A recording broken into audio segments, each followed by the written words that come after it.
Hello, NoDQ Galaxy, and we are back with a brand new edition of the NoDQ Review, number 124. And I am Virtue, being joined by the elite panel of NoDQ. And this week, it's the same as last week. Me, Aaron Rift, Big G, and once again, the controversial, even more so than me, Robbie Vice. What's up, everyone? Robbie, welcome back.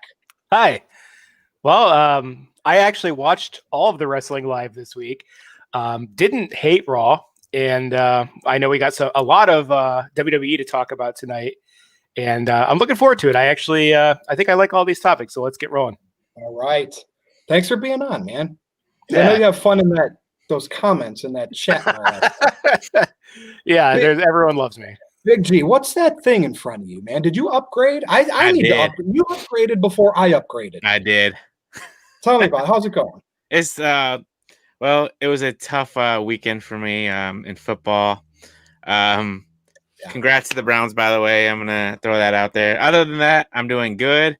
Like Robbie said, wrestling. We have a lot of wrestling to discuss today, so let's get this ball rolling. It wasn't fair, Big G, because they had two running backs. Your team really didn't even have one. That was the difference. So anyway, Aaron doesn't know what we're talking about, so we won't. That'll be for you. Can talk about that on your show. Aaron Rift, the boss. What's up? Doing pretty well. As you guys can tell watching this live, we are using StreamYard instead of Ecamm Live, and we tested it out earlier. It was so much better.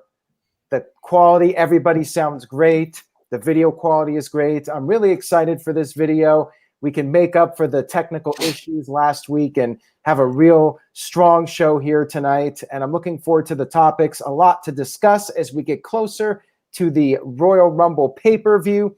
Virtue, let's go ahead and take it away. All right. Now, before I bring up the first topic, I think, Robbie, there was some tweet or something from a troll, and they're like, to me, I don't want to see your ugly mug. So let me just do that for a couple seconds. Look at you exposing your face to everybody. Couple thumbs down. Okay, I feel better. First topic I want to talk about, we're going to go to Monday Night Raw. We have a whole list of things. As you see by the thumbnail, Adam Pearce is in a main event. Holy cow. But I want to talk about Ric Flair, his daughter Charlotte, and Lacey Evans. And look, I was talking offline to Aaron about this. Ric Flair and Charlotte had a tiff in the back in the past, like a few years ago. What does WWE do? They do it again. And now if this is to get Lacey Evans over, whatever. But like Rick, it's COVID time. Like keep him away. So I want to get everyone's thoughts. Aaron, I'll save you last because I'm trying to come up with a different perspective for you on this since you've talked about it already. So Big G, Rick, Charlotte, and Lacey. Now this isn't a love triangle because Charlotte is Rick's daughter. Yeah. But it's clearly Rick costing Charlotte matches to help Lacey Evans out. Is this a sugar mama? What's going on here? Yeah, this is a whole sugar daddy thing. Explain your point of view with this and why they got to put Rick. I'm glad to see Rick healthy. Strutting. That's good. That's great. Yeah. But, come on. So I was thinking about this earlier on the drive home, because I knew this was going to be one of our topics. And I was like, what are they doing here? What do they want to do with Lacey Evans? Because with Lacey Evans, she had the whole nasty thing, and she was the face for a little bit, facing against Sasha and Bailey, with the whole messing with Lacey's daughter and the mother coming out of Lacey Evans, and we all know she's a former Marine, so they threw that in there too. And then for a while, she really wasn't doing anything until a couple weeks ago with Raw Legends Night, and Lacey flirting with Ric Flair. I'm thinking to myself, what is this, like a whole sugar daddy thing? Charlotte, you may be Rick's daughter, but and Rick, you may be married in real life, but I'm coming for you, and I want to. It's kind of intriguing because I want to see where it goes, and hopefully, they don't do no live sex celebration there on Raw in the next couple of weeks or next couple of months. Here's the problem. We know Lacey's happily married with a family. We know Rick's married. We know Charlotte's with MJ. Well, she's the daughter, but it's just, you can't just, who are they placating to? Like the 7 to 12-year-olds, even they're smartened up on everything. They all have smartphones. Yeah.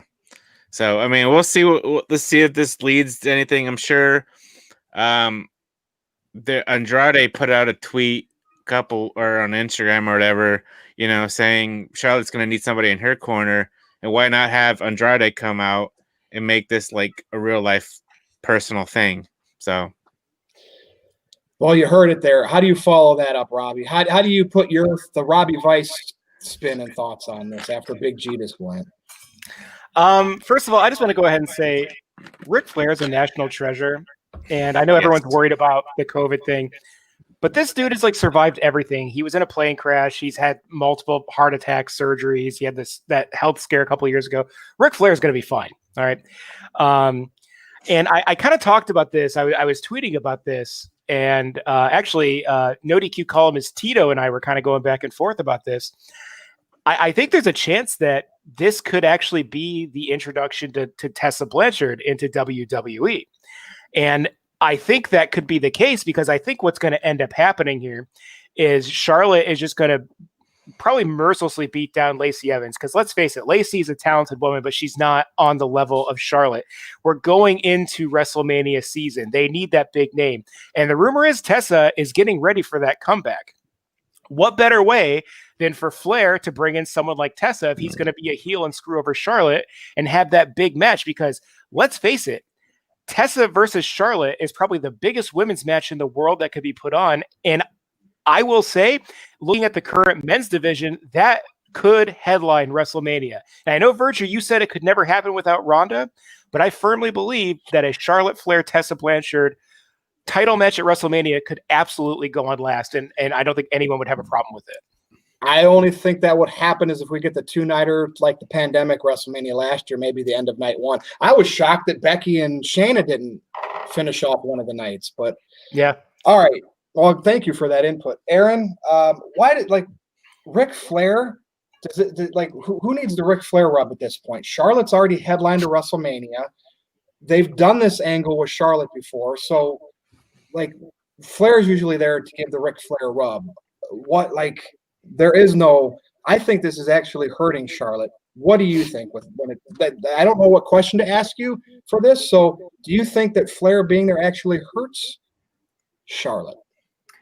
I think so. I just don't want to see Ric Flair as a heel. Bottom line, and I'm gonna get on your case already, Virtue. But I think that this angle is very reminiscent of WCW 2000. Feels like a heel turn that doesn't need to happen. And if we see the return of Andrade, I think that could be really interesting.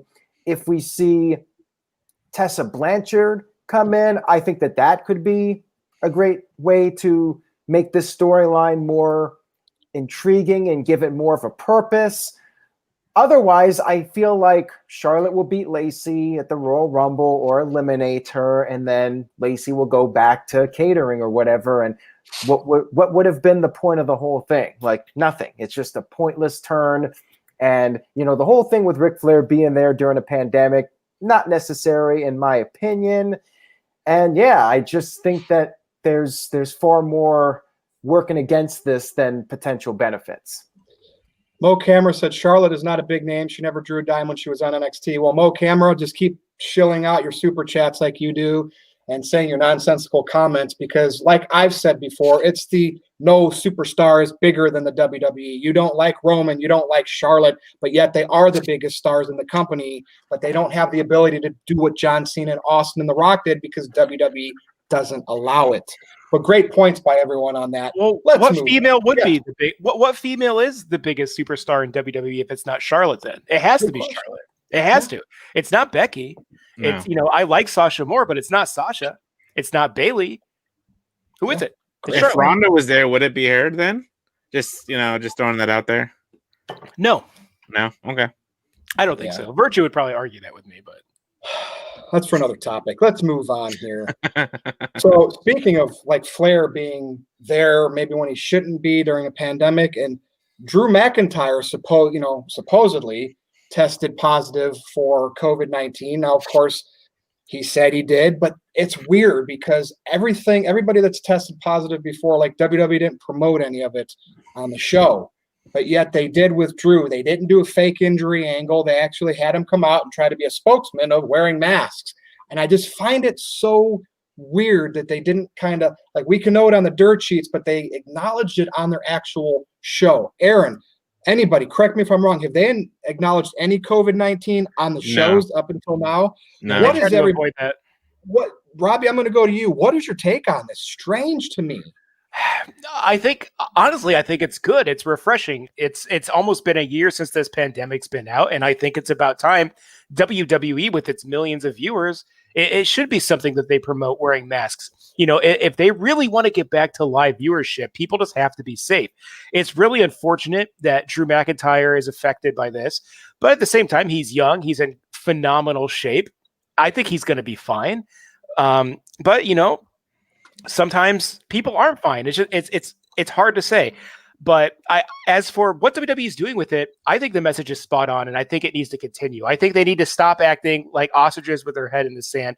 They need to acknowledge what's going on. If they would have done a cheap angle with him being injured, I think that would have been a big disservice. And I would almost believe that Drew McIntyre was a big reason why he came out and said that. I think he was the voice that said, no, we're going to tell him the truth. Because, again, if we look at the history, Vince doesn't want to use the word pandemic. He doesn't want to talk about it. They pretend it's not even a thing. So I think this is good on Drew McIntyre for probably forcing their hand and making this promo. Man. And he is the champion, right? So yeah, he's got pull. And so maybe this is like a John Cena thing, being a spokesperson. You know what I mean? How they like used John Cena in the past. So, okay, that's justifiable. Big G, you gotta follow Robbie. Yeah. See how I did that? Yeah. I mean, Drew coming out there and, you know, saying that he has COVID and, you know, follow the guidelines of social distancing and wearing your mask. You know, here in America, people don't listen to the rules. As in Europe, you know, they're more stricter with the COVID rules and whatnot. But over here, nobody really cares about it. They do what I go into Walmart or, you know, Sheets to go get some breakfast, and there's like 5-6 people and they're all like construction workers without wearing masks. So I'm like, really? Anyways, Drew is the top guy in the WWE right now. He's the champion. You know, Vince is backing him up 100%. You know, if this was the Drew of like 2009, you know, when he was young, immature, I don't think Vince would have put him in the spot. But, you know, he's more mature. Like Robbie said, he's in phenomenal shape. I believe he didn't have any symptoms, right, Aaron? Or does he just have mild symptoms? Apparently, Meltzer said he has mild symptoms. Drew said no symptoms. Yeah, so, I mean, if he has mild symptoms, no symptoms, you know, he'll be back, you know, right before the Rumble for the go-home show. I just find it weird, like, that everybody else who tested positive for COVID or whoever had COVID in WWE, they didn't really acknowledge it up until now. But I see why now, because Drew is their guy. And I don't know if you guys saw it like a couple weeks ago. They did that honky commercial with like Drew McIntyre in the ring and COVID coming out, and he beat down COVID, and then 2021 came out and beat down COVID. It was some kind of commercial they did, you know. But I think that was more towards the, you know, the kids and younger teenagers. But hopefully Drew's okay. We know he'll be back in time for the Rumble to beat Goldberg up. And yeah, that's all I got to say. Now, to Curtis Butler, I'm not implying at all that he's faking. Like, I'll never do that. But anytime Vince McMahon and WWE is involved with something and all of a sudden you didn't see, like, they didn't mention any COVID cases before, but now they do. In the back of my mind, it stirs that thought. But yeah, I'm going to say no, this is legit. And because he's the champion, they're using it as an opportunity to spread the word. Aaron, way too much blowback if they lied about something like that. I know, but wrestling carny business. Oh, sure. It's always, you know what I mean. But Aaron, you want to add anything here? Yeah, I think he absolutely has it. And I think that WWE had to acknowledge it because he is the WWE champion. I thought what he said on Raw was very well done and appropriate, considering he is the champion and the face of the company. It looks like he'll be ready to go for the Royal Rumble pay-per-view. I doubt that he'll be sick that long, and WWE is going forward with that.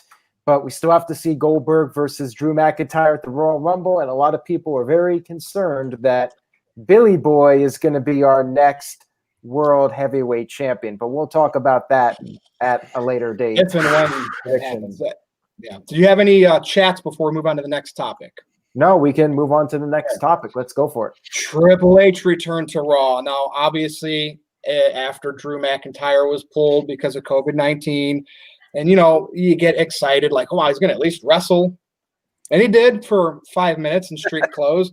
Now, I know he didn't have his gear because we're supposed to believe that he wasn't showing up there to wrestle because he's a COO or whatever he is.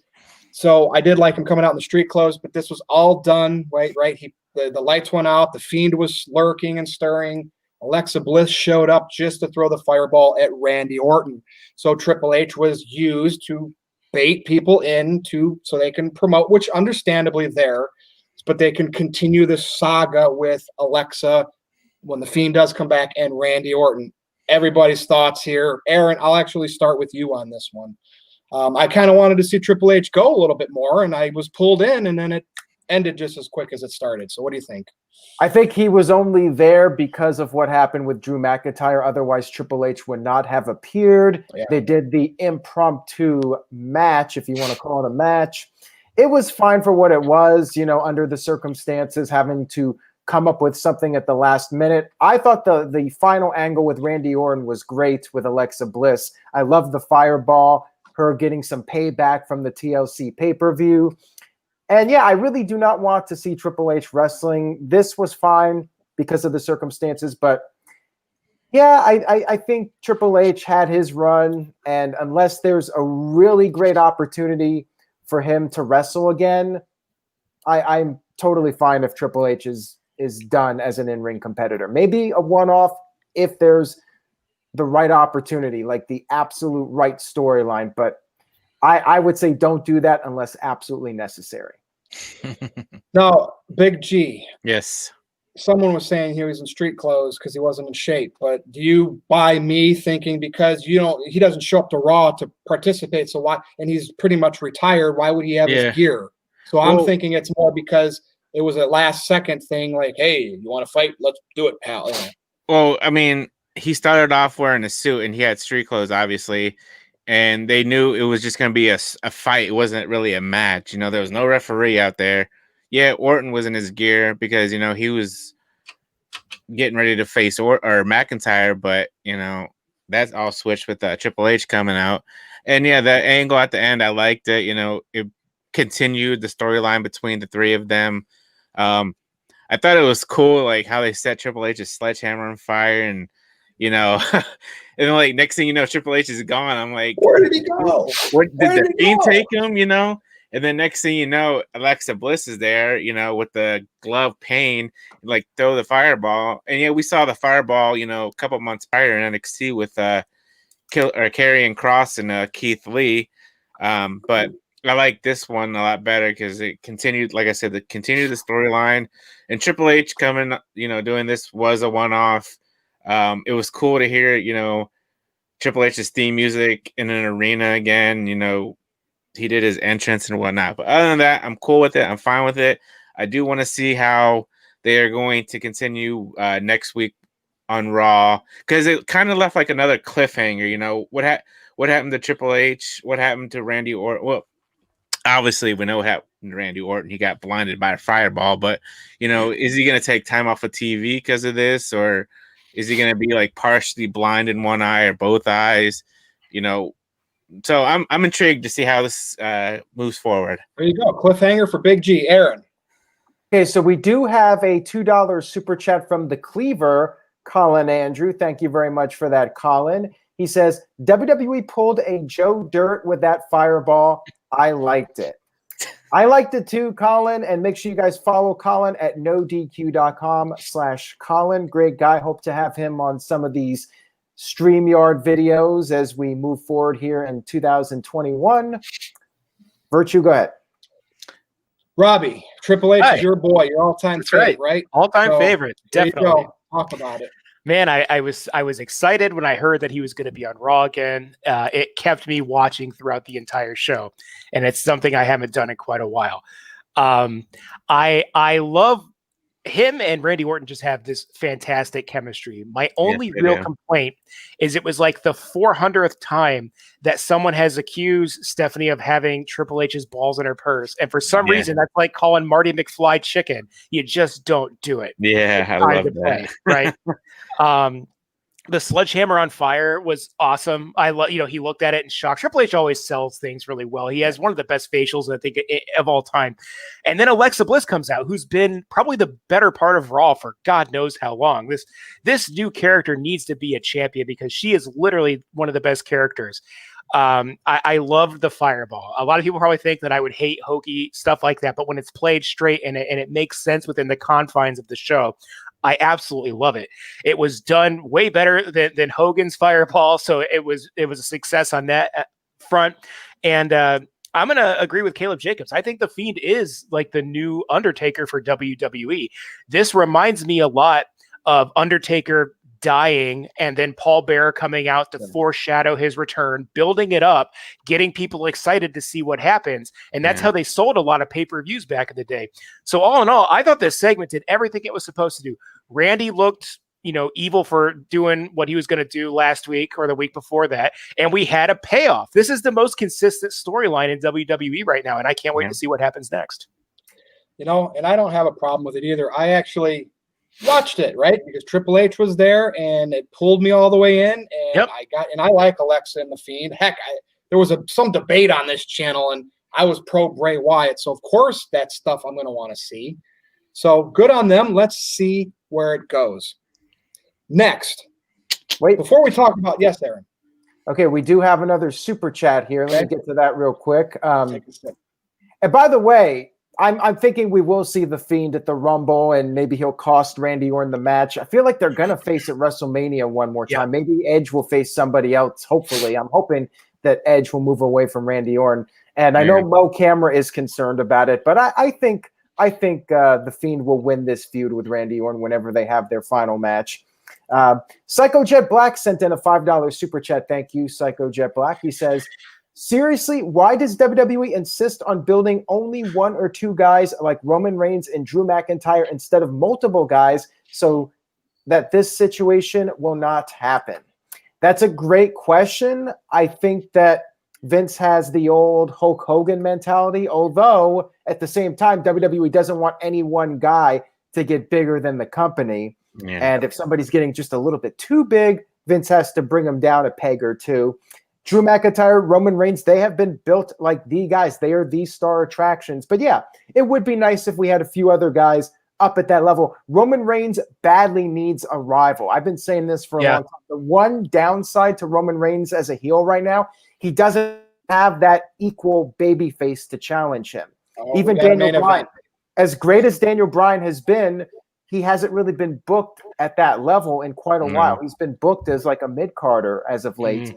We need that Rock for Steve Austin or Randy Savage for Hulk Hogan. We need that guy for Roman Reigns to have that great feud. Absolutely. Well said. It does take two to tango in main event scenes, and we've known that over the years. I mean, look at Rock versus Austin. Dude, biggest stars of the era, and they got to work against each other quite a bit. Now, before we talk about our weekly thoughts of AEW/NXT, which I'm going to really need your guys' help on because I see NXT on Twitter. Let's talk this topic. This was kind of something somebody tweeted when I asked what should we talk about this week, and he sent out a lot of different things, and I tried to put it together to something that kind of covered what he asked. So, Big G, coming over to you. Okay. We're always generally perceived as giving a lot of negative, especially Robbie and me on Twitter, negative stuff on wrestling, right? Let's turn this into a positive segment.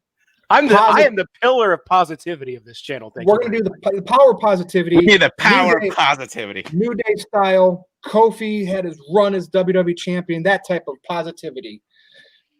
What's your favorite thing in wrestling right now? And I don't want you just to say something because you think, like Roman Reigns, just because. If that is, give a great case why.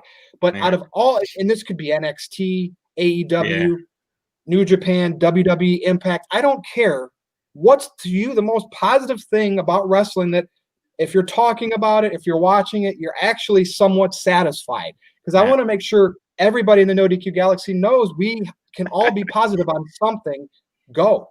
Well, we just talked about it, and this feud's been going on very well put lately. Orton, Bray Wyatt, The Fiend, and Alexa Bliss. Robbie pointed out earlier, this has been the best Alexa Bliss has been in the past couple years or so, and I'm liking it. I tweeted out a couple months ago, Bray Wyatt, The Fiend, and Alexa Bliss kind of remind me of Joker and Harley Quinn from DC Comics. They got that weirdness to them, I guess you can say. And then you got Randy Orton in there, who's the heel, and I don't know how to compare him to a DC character, but he's not really a Batman. But anyways, I'm really enjoying that storyline, and we just talked about it with the whole Fireball thing. I want to see how the storyline continues and how it will end. How it'll end. Will they have a match at WrestleMania? Will they screw it up again like they did a couple years ago with all the screens in the ring with the worms and all that mumbo jumbo? So hopefully they learned their lesson and don't do that again, because like I said, this is one of the best storylines I've seen on Raw, and that's what keeps me intrigued on Raw. Now NXT, lately I like how they're booking Kyle O'Reilly. I mean, he's looking like the best not the best, but him as a single superstar. I've always seen him as a tag team with either Bobby Fish, Roderick Strong, or even Adam Cole. But him against Finn Balor this past week, was a great match. Did it top NXT TakeOver 31? Not really, but still, that was a great match. And I like how they're booking Finn Balor as well. It took him over a year to make him NXT champ, but he's actually doing stuff. He's actually proving. I might be down in NXT, but I'm going to show you guys why I'm back in NXT. SmackDown, obviously, Roman Reigns. I mean, he's ever since he came back from back in the summertime, tremendous heel.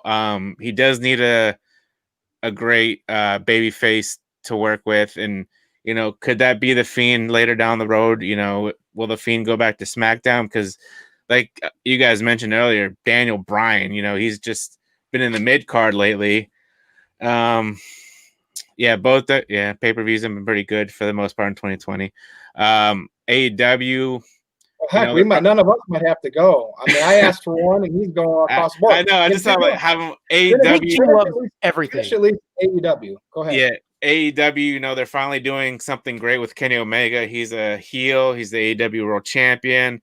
The Good Brothers are in there. That's the only thing I pretty much liked out of AEW last night. The whole thing with the Good Brothers, Moxley being in there. Darby Allin is doing tremendous as well. Him and Sting, and that was a decent match last night. Other than that, that's what I find positive about the wrestling.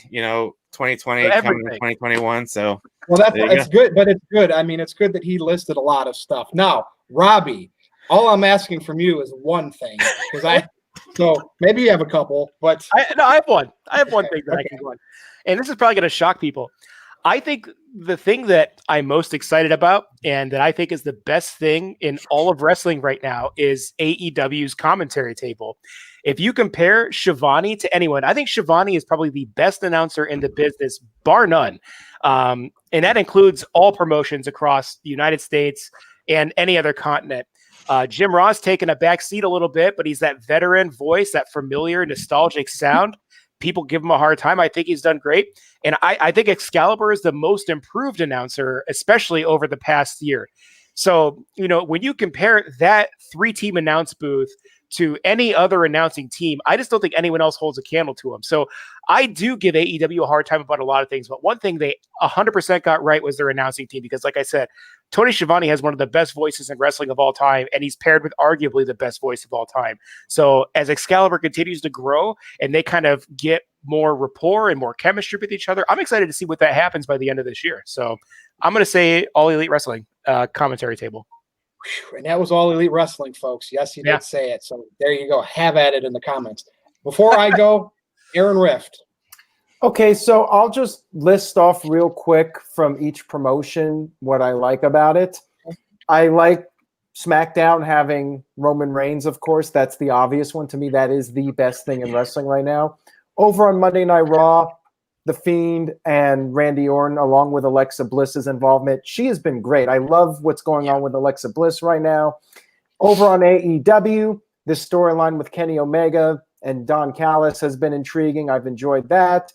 And Impact Wrestling is getting a boost from that as well. And getting rid of Josh Matthews on commentary is the best decision that AEW has made in a very long time. And now I'm feeling like I can tune into an episode of Impact Wrestling and actually maybe try to get invested. It's been a while since I've been able to really get into Impact, but Josh Matthews, I'm sure, well, not sure he's a nice guy in real life, but I'm not a fan of his commentary work at all. And I think getting Matt Stryker in there is definitely a step in the right direction. Go ahead, Angelo Brown. Anything from the NoDQ Galaxy before I give my piece on this, Aaron? No, go ahead. SmackDown, because let's look at their 3 singles champions. And we're going to start with the Universal Champion, Roman Reigns, right? Need I say more? I don't. Sasha Banks now, finally, she'd win titles and lose them immediately. Now they're finally trying to give her some credibility as this big superstar. She was in The Mandalorian, big deal on that Disney Plus channel out there. And as Big E, the Intercontinental Champion, Yes. Yep. you have 3 great singles champions that they could really just make look like these big stars. Roman, right, already there. And this is what I want to see in the champions of your show. And they're all on one show. It's on Fox. It draws consistent ratings even during the pandemic. I would like them to make Raw a little more like SmackDown in a way. Brand split makes everything just kind of sucky. I wish it would go away. They could figure out a new formula. But SmackDown, the 3 champions, solo champions on SmackDown, positive. I like all of them. I'm not going to complain about any one of them. So moving on. This will be our little buffer. Yes, Aaron. And real quick, I just wanted to say from NXT, the women's division in general on NXT, I've enjoyed everything they've done. I like Io Shirai as champion. I like Candice LeRae getting her run now. She's getting this push. And I like Shotzi Blackheart. Shotzi Blackheart with the tank, her whole persona, I think has a lot of potential to go far. And Raquel Gonzalez is doing well. So, their division is really strong. And AEW's had a strong tag team division. So there are a lot of good things about wrestling. There's also a lot of bad things, but we were talking about the positives, and there's certainly a lot of positives if you look for them. Nice segue, Aaron, because our next topic is anything interesting from our favorite Wednesday Night War. And Aaron, by the way, did you correct that error on the ratings on that post on NoDQ.com? You had the same ratings for week 2 in January as you did week 1. I don't know if you caught that. Whoops. Okay, I'll have to go fix that. And the paragraph above it, you did have the new week's numbers. So the Wednesday Night War, what did anybody take away from this? What did you like? What didn't you like? I'm going to be honest. I have to do some catching up on NXT other than what I see on Twitter from highlights or from what people post. AEW, I always enjoy seeing Eddie Kingston out there. Of course, he lost. That's what he's there for, is to lose. Inner Circle, now, are they starting to create the turmoil there? To me, that has some intrigue because we're all expecting at some point MJF to turn on Jericho if that's where they're going to go. Will Jericho become the baby face out of all of this? It seems like it's time for him. Fans are already singing Judas. He's got them by the puppet strings. So, I do like seeing that. Like when Orange Cassidy's out there and then he's out there trying to be cool and then he gets knocked on his ass. To me, you can say I hate Orange Cassidy. I'm going to give him props. When he's out there getting knocked on his ass, that's entertaining to me. So he's doing his job. What's everyone's take from the Wednesday Night War? I mean, this is what fans are excited about every week. Robbie? I watched NXT later on and I watched Dynamite. Dynamite was a bit rough this week. Yeah. When I say it, it was rough. I mean, it was an okay show, but it could have been better in my opinion. I was feeling bored at times. I was come on, can we have something happening here? They're just having matches. And, I appreciate when they try to do long-term storytelling and try to let things play out and breathe. But sometimes I feel like they just delay things too much. Finally, Sting did something physical this week. It's about time because that's it. He's been standing around. That's exactly my point of like the best thing that happened, I think, was Sting finally did something besides walk to the ring in the snow and then walk to the back. So I thought that was the best. The waiting room thing wasn't my favorite. I do appreciate the fact they tried to do something, but for me, it was a little bit too long and it was just it was a little bit forced. Yeah. But I'm gonna say Sting. A couple of the tag matches were great. It was just like when the Wednesday Wars were more of a Wednesday skirmish this week. I think both shows were kind of a little slow, but Sting getting physical was probably the highlight of Wednesday for me. Right, Big G. Yeah, I like that as well. I mentioned earlier the whole Good Brothers coming in. What else? NXT. I like the Dusty Classic. They had some good tag matches down there next week. We got the women's tag team Dusty Classic, which would be interesting. They only got like 3 or 4 teams down, with the women. But other than that, both shows were decent for what they were and looking towards next week. What do you think of AEW just always doing a lot of 6-man tags and just a lot, just to get people on the show, just a lot of that kind of stuff. That to me getting overdone. That's getting overdone. I like, I want a mixture of, storylines, matches. Did I say AEW, by the way, when I said 6-man tags? Yeah, you did. Okay, I didn't say Pac NXT. and Lance Archer, yeah. Yeah, that was good. That would be one hell of a fight. I like Eddie Kingston as well, His promos are just like when he talks, I focus on Eddie Kingston. Like I want to deliver with conviction. Yes. Yeah, he makes you believe it, just like Moxley. Moxley makes you want to believe what he says. So, all right. Anything from NXT? I mean, you used to be this big NXT. Yeah, I said the Dusty Classic. The tag team matches, and I am interested in this whole Xia Li and Boa thing, and who that masked person is, or whatever that thing is. That's kind of got me going, like, what the heck is going on here? But Regal showed up on TV. That was cool. Who? Steve Regal popped out, and he's like, "Hi, I'm Steve Regal." Oh yeah, and he went away. Lord Steven Regal, legend. He's a man's man. Aaron Rift, we know you kind of cover your little Wednesday night NXT or Dynamite stuff. Yeah, I do agree about there maybe being too many tag matches from both shows. And on NXT, of course, they started the men's Dusty Classic, and then next week they're doing the women's Dusty Classic. I would have rather they just had done a women's Dusty Classic this year. AEW was fine. I liked the Sting interference. Well, not really interference, just trying to even the odds. I liked that part of the show, and I liked the stuff with Omega and Callis. That's been good. The Good Brothers, glad to see them. Yeah. Hoping to see maybe a few more Impact stars on Dynamite and maybe see a few AEW stars on Impact in the ring, in the Impact Zone, not just the backstage stuff or in Omega's in his van or whatever, his bus, whatever it is. RV. Yeah. I thought both shows were okay. Nothing too stellar from either show. And the numbers were pretty disappointing this week, especially NXT. Next week might be tough because I think it's Wednesday, right? It's Biden's inauguration. Yeah. That's Wednesday. So that could be a tough week for AEW and NXT because they got – I mean, the news seems to really be hurting both shows. Whenever there's a very newsworthy Wednesday, you look at the ratings, the news broadcasts are always – dominating the ratings, and that takes a toll on NXT and AEW. So I'm hopeful that they'll be able to start kicking things into high gear. We got the AEW Beach Brawl or Beach Blast. I'm not even sure what it's called. The Beach Show they got coming up soon. And of course, NXT has their next takeover for Valentine's Day. And hopefully we'll see those shows start to build up some momentum as we head to those events in February. So, we forgot about the best thing that happened. The Sammy Guevara T-Bar Twitter beef, right? Oh, yeah. That was great. Yeah, it was. And T-Bar had to delete some of his tweets. Yes, he did. Sammy Guevara took it out on MJF in the ring. Sammy Hagar.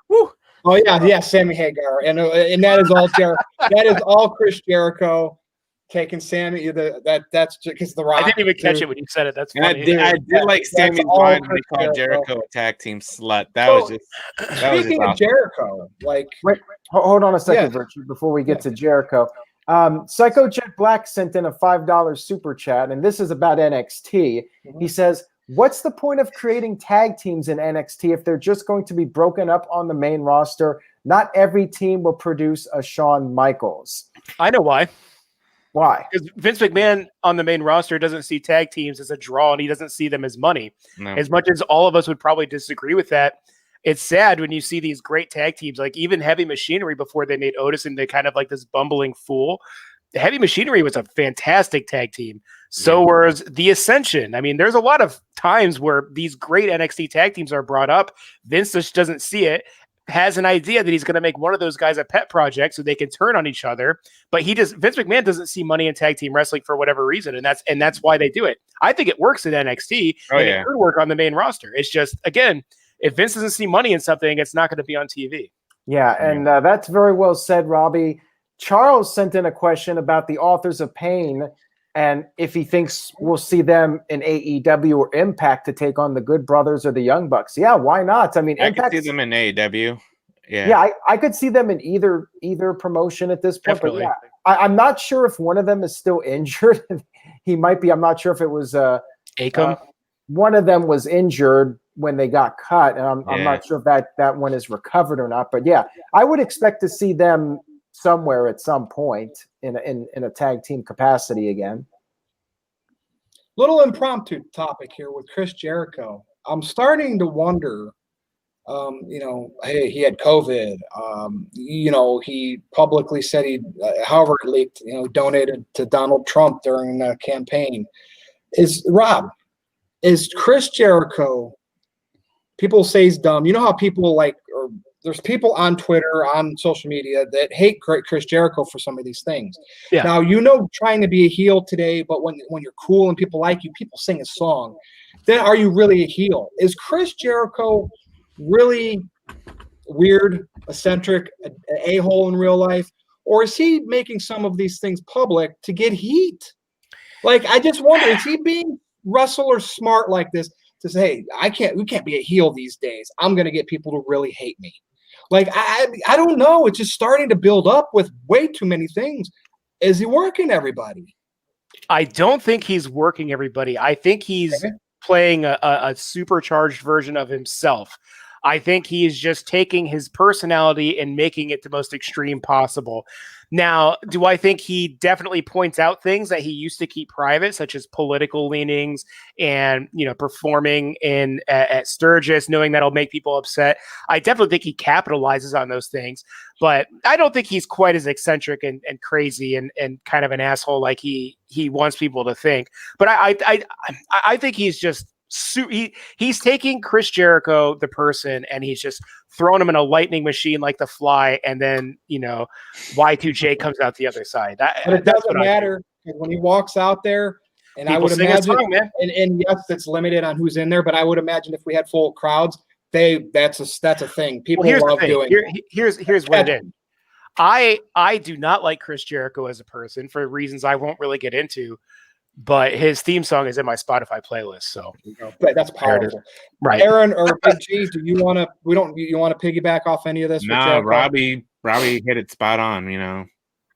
I couldn't. I would have to. I truly believe that Jericho is doing what he can to make people really hate him. I follow that same role, and I just exposed myself. But dude, not like some other, and I would never do that. But I'm giving Chris Jericho some props because it's fascinating when I see him get reactions and people just hate some of the things that spreading COVID and Donald Trump. It's fascinating. I pop for it. But anyway, that's me. Main event time. And Roman Reigns is here. He's been here before. Come on, people. We know who Roman, the head of the table, is, the big dog. It's his yard. But Adam Pearce, and I really wanted Jeff Meacham on this because all I heard, I get it. Adam Pearce to the WWE fans, to the casual fan, is this backstage lackey type guy that tries to tell people what to do. And of course, he gets pulled into winning a match because Roman wants an easy opponent. Yeah. Adam Pearce is, when you look at his history in wrestling, I think he was in Ring of Honor, NWA. He's a decorated champion, huge on the indies. Never got huge in WWE. This might be his time. Some indie wrestlers, some people like Jeff were kind of calling me out when I said, why are they doing this? Why are we not getting, if Roman is going to have a filler match, why aren't we getting like Cesaro or somebody that we know could have a great match with Roman, but eventually get beat down? Why this? Again, we have to see how it plays out. I'm not a big fan of it. Not that I don't think Adam Pearce is a great worker. Just in the WWE bubble on WWE TV, it's like, come on, Roman. You're playing like the chicken shit coward heel that wants to wrestle somebody that you look like, well, you will crush. Maybe this is a bait and switch and we get a bigger opponent by the time Rumble hits. What's everybody's take on this? With all due respect, Adam Pearce, Big G, I'll start with you. I'm mixed on it. Of course, I'm going to like the Roman half of it and whatever, but Adam Pearce, like build him up and have him fight Daniel Bryan or something because he's a good worker, not just throw him to Roman. Like that's my conflict. Yeah, I mean, I can see why they're doing this. The whole, like you just said, Roman Reigns wants an easy opponent, but then again, Adam Pearce is an authority figure in the back, and Roman, I guess, wants to say, you may be an authority figure, but I'm still head of the table. I feed your family. That's Roman's mentality, and I've never really seen Adam Pearce wrestle. I've seen clips here and there of him when he was back in Ring of Honor and NWA. I know it's been 6 years since he's had his last match. I like Adam Pearce. He's like the backstage producer, the authority figure, doing all what he does back there. But I can see them either, he'll have some offense in the match, to show people what he can do. And then there's another side of me saying, Adam Pearce is going to get somebody to replace him. He might have Kevin Owens come back, and Kevin Owens will face Roman Reigns in his spot and go from there, and see what happens. I mean, I'm intrigued to see how this will play out in the end before the Royal Rumble. Oh, Big G, I wish they would do that and have him put somebody in that spot. Yeah, Big E. I want to see somebody get a rub, the proper rub, to get elevated to that main event level. Yes, Aaron. Yeah, so Ratnick asked if they actually acknowledged Adam's wrestling background on WWE TV, saying he's been all around the world doesn't count. Yeah, they did say it. And remember, Michael Cole specifically said that Pearce was not good enough of a wrestler to make it in WWE. Which yeah, I remember that. Pearce looked bad. I felt like Corey Graves should have said that line because he's the heel announcer saying, oh, yeah, Adam Pearce was not that good. And Corey Graves had faced Adam Pearce. I think at a show that Greg saw live. I did not know that. Huh. Yeah, he and Adam Pearce had a match. I'll have to check that out. Well, Aaron, I'll pass it over to you on that for the next one. Go, have at it. Like, what do you think here? I expect big things with Roman. Now, Jay I like how they did all that with Jay. I just feel like with not having a formidable opponent yet, they did Owens for one show. It's just, come on, this is dragging out. And I know it's a pandemic and they got to drag things out the WWE way, but what do you think? I'm very intrigued by the storyline. A lot of people think that it's not going to be Adam Pearce versus Reigns, and either KO will come back and he'll get his last match, or Nakamura will get the spot. And I feel like they have to do Nakamura versus Reigns now in a match after what we saw on SmackDown. But I want to see Adam Pearce. I think that they could pull this off. I know right now we need more of a story here for it to really be intriguing, but I think they could pull it off. And I know Adam Pearce could pull it off. If you've seen his work, the guy can go. And I'd love to see Adam Pearce just shock everybody and have this killer match with Roman Reigns at the pay-per-view. I think that would be awesome, and I would love to see it happen. But whatever they do, if Nakamura gets the match, I'm intrigued by it. If it's Kevin Owens, they'll deliver. I just love what they're doing with Roman Reigns. Again, the only thing I would criticize at this point is Roman still needs that guy that's at his level. And I'm hoping for WrestleMania we get that guy? Is it going to be Daniel Bryan? Can they build up Bryan in time for that?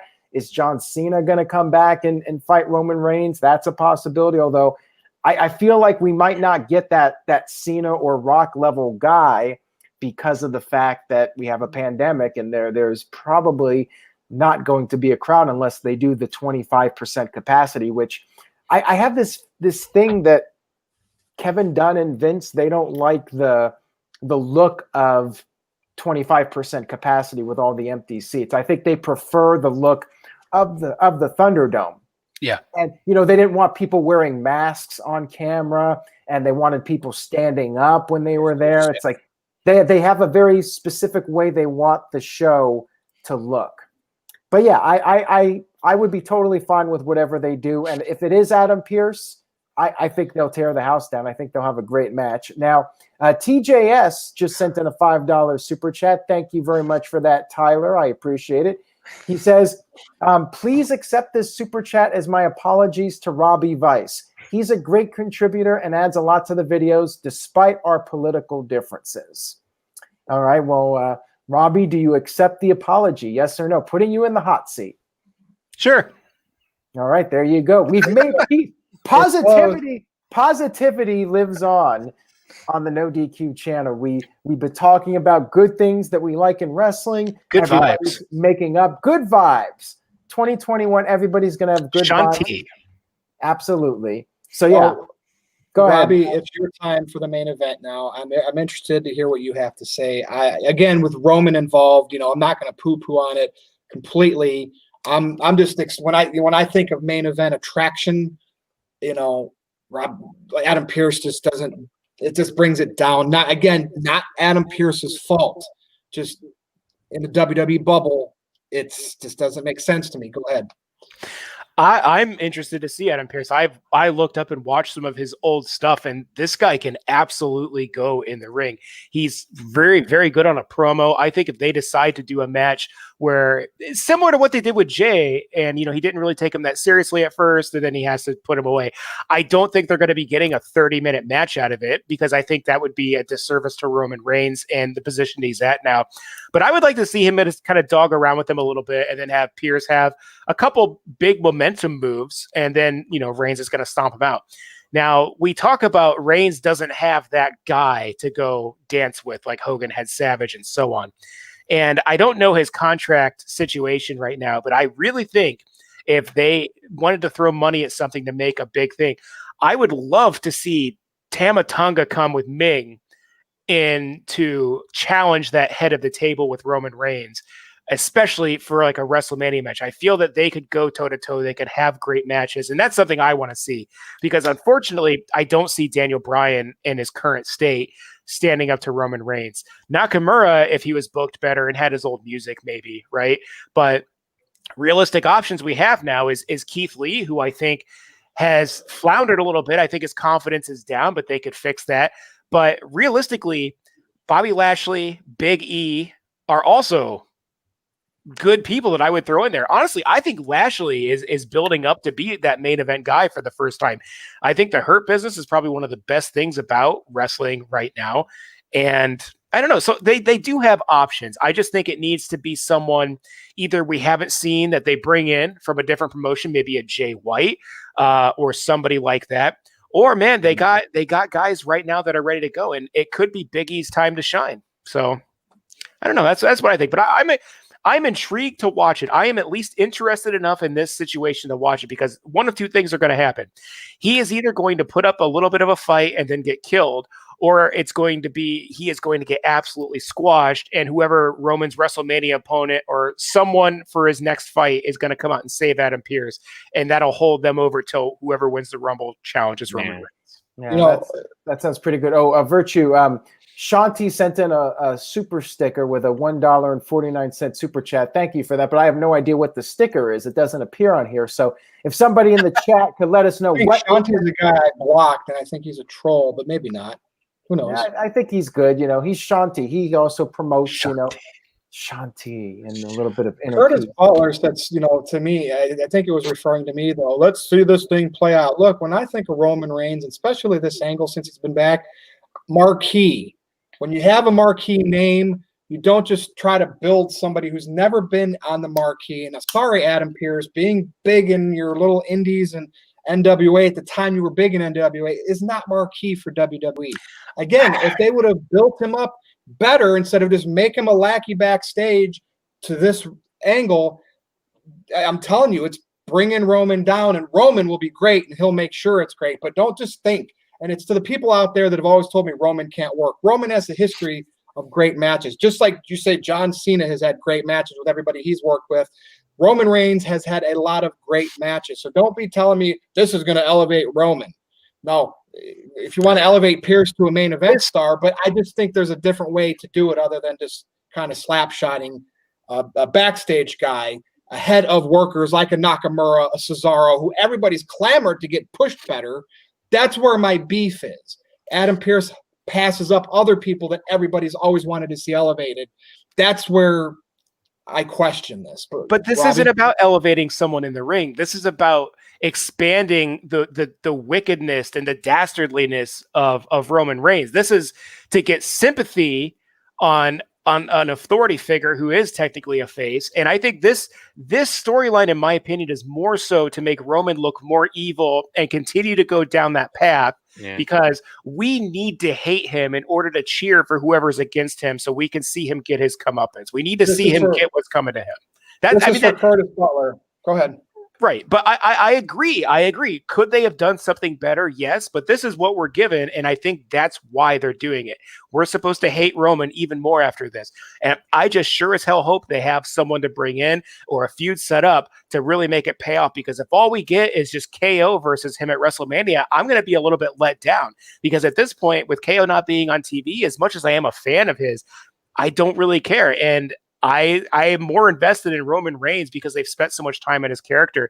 I'm going to need something big like a returning Lesnar or something to really get me invested in that WrestleMania match. Rob, what would you think about a babyface Rollins versus a heel Reigns? I would love that too. I think that could be yes, absolutely. You got the Shield dynamic there, and we haven't seen Rollins in a little bit. The Monday Night Messiah thing played out a bit. I'm ready for him to move on from Murphy and Rey Mysterio. I would love for Seth Rollins to come back, win the Rumble, and challenge him. That is an excellent idea. Now I was going to do my little cry gimmick to Curtis Butler for saying let it play out, but he doesn't deserve that. So with that said, he has to earn it. He has to super chat for that. But anyway, Aaron, I'm going to go back to you because I think you got some questions. Yeah, we do have a $5 super chat from Psycho Jet Black. Thank you for that. I appreciate it. He says, prediction, Roman Reigns' opponent at WrestleMania is the Maharaja, Jinder Mahal. I just popped it to help people would be pissed off about that, but it won't be. He could be the top babyface Indian wrestler of WWE. Sorry, Aaron. They're saving Jinder and all them for that new India show that they're planning on doing here. Yeah. I wonder if they're going to try to do something internationally if the COVID numbers are down. Like Australia has almost no COVID numbers. They're pretty much at a point where they can do normal things. And I wonder if WWE could somehow pull that off. Like if everybody quarantined before going overseas, if they could somehow do like WrestleMania in Australia. I wonder if WWE has thought about that at all. Like, could they possibly pull off something like that? But yeah, I wonder if WWE will go international before they actually start doing events in the States with fans again, just because there's other parts of the world where the virus is not impacting people's lives as much. But anyways, thank you for that, Psycho Jet Black. That was very funny to bring up Jinder Mahal. I got a good old chuckle from it. So anyways, Virtue, I think we can go ahead and wrap this up. We went about an hour here tonight. Do our plugs, Big G. Go. Yes, NoDQ.com/BigBallerG takes you to my Twitter page, NoDQ_BigBallerG 1988 on Facebook or Instagram, Jeff Feltz on Facebook. And check out my new show, The Gridiron Grapple, on my YouTube page. Just type in Jeff Feltz on YouTube because I have a long YouTube URL still. And that's it for me. All right. Thank you, Big G. Robbie Vice. You can follow me at the Robbie Vice on Twitter. I post lots of that. that's all Virtue. That's right. I post things you probably don't want to read about, so don't follow me. But if you do, we can have a good chat. I do like to go back and forth. Leave some comments in the YouTube section. Let me know why I suck and what I did wrong this week. And looking forward to seeing you guys next week. All right. Thank you, Robbie. And here's where we go over an hour as I pass it back to Aaron and people keep asking more questions. Yeah, so this is the No DQ review overtime or after dark. So if anybody wants to super chat another question to keep us on for 5 minutes, 10 minutes, 15 minutes. I mean, if the super chats keep coming in, we'll keep going unless the other guys just turn off the video stream. But we'll keep going if you guys want to keep sending in questions. So Roy W sent in a $5 super chat. Thank you very much for that, Roy. He says, I think Vince doesn't get enough credit. He's the GOATs on the mic, in the 5 of all time. Your thoughts? Oh, Vince is great. And the thing about Vince, I'll say my piece on it, and then anybody else that wants to go. Vince knows what he wants. He's the boss, right? So he knows what wants to be said. He knows how he wants the storylines to get across. And Vince is just a natural personality. Like he's a natural at it. When he goes in front of the camera and becomes Vince, he's like a cartoon character. He's so over the top. And yeah, he knows what he wants out of his show. And that's why his promos always come off so good, because he's the boss and he's the one in charge anyway. So what he's thinking, how it should be done, is how it gets done. And that's the way it is. Anybody else have a thought on Vince that they want to share? He's great on the mic. He's, I won't say he's the best, but he is one of the best. Oh, absolutely. I agree on that 100%. Best promoter to ever promote in wrestling history. Yes. Yeah, Tony Not the Khan best booker, but promoter. Vince is at the top. Mo Camera ain't a big fan. He says Vince is garbage and a scumbag and has a lot of blood on his hands. Well, that wasn't the question. Well, now I know Vince is great. When Mo Camera says that, I said, yeah. Well, there you go. You got another chat in there. Yeah, we do have another $2 super chat here from Psycho Jet Black. He says, Triple H versus Big Baller G in a balls and a purse match. This is what we have overtime for. Yeah. What do you think, Big G? Would you be up for this? Not in a balls and a purse match. How about if he got paid like $100? Big G's already got his balls in a purse, so. Whoa! Wow. Not that that's a bad thing. Some guys like it. All right, so looks like we're good for the night. Thank you guys so much for tuning in. We really do appreciate it. We hope you enjoyed the StreamYard version of this. NoDQ HD. Somebody wanted me to smile. I feel like it turned out really well. I feel like everything worked out nicely for it, and we'll be back with this next week. So make sure you guys tune in. Virtue, let's go ahead and wrap this up. NoDQ.com/merch, right? You can get what's my shirt over there and some about King Debater, Master Debater, King Debater. Yeah, go over there, check it out. NoDQ.com/virtue is my Facebook. At NoDQ_virtue is my Twitter. And of course, NoDQ.com. You got the news, you got the opinion section with columns and all kinds of content. And then you have the features section, which is starting to become one of my favorites, especially if you are Thunder Rosa in a bikini. And she always puts it out on her social media first. So don't start saying that anybody's a creep, because she likes showing what she's got. She's a talented wrestler. That's all I got. So NoDQ Galaxy for Aaron Rift, for Robbie Bison, for Big G. I am Virtue. This has been the NoDQ review number 124. We'll see you next time. Whoa. Just as I was about to click end broadcast, Adrian comes back in. So everybody's like, oh, man, we got to keep going here. Adrian sent in a €5 super chat. Says, what are the panel's thoughts on Nigel Mcginnis's career? How far could he have gone in WWE if he wasn't injured? He's good. He would have got fairly. Robbie Vice, did you think he had a good career? Did you think he was better as an announcer? Or do you think that if he had... I think he is a better announcer than he was a wrestler. I think he could have been a 205 champion. I think he could have been a cruiserweight champion. But yeah, I mean, it's unfortunate that he had injured, but I think he found new life. I think he's a fantastic announcer. So I think he ended up right where he should be. Big G, any thoughts? No. No thoughts on Nigel Mcginnis.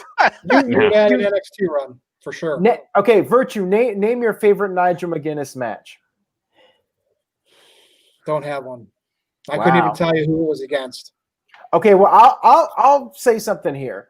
Nigel McGinnis, I did not see much of his work in Ring of Honor, but I did see him in TNA, and he had a feud with Kurt Angle. He called Angle Mr. Mangled, and I actually thought it was pretty good. I thought he had some potential, and who knows? He started to show some potential in TNA, and then he got hurt, couldn't have finished his run, did not get to WWE, so until he was just doing announcing. Did he do fighting too? Legit fighting, shoot fighting? That I don't know. Couldn't tell you off the top of my head, but I think he could have had a pretty decent run. I think he could have done very well in NXT. I think he would have been in some high profile feuds in NXT. Main roster, maybe mid card, maybe he could have teamed up with Cesaro, going back to the ROH days, maybe they could have formed a team. Do you have any matches against Adam Pearce? He might have. I don't know. Again, I don't know, but he might have. I do know he had some matches with Danielson or Daniel Bryan. Oh, and we do have a $2 super chat here. Not a question, so we could probably sign off here. Psycho Jet Black says Robbie Vice versus Virtue, balls in a purse match. No, but we'll have a no DQ debate at some point because him and I differ on Riddle big time. So once we can kind of find a couple other little differences to piggyback with that to make a trilogy, 3 things of debate, we will get on for a no DQ debate. Maybe WrestleMania weekend. That's a big debate match right there. So there you go. Ooh, I like it.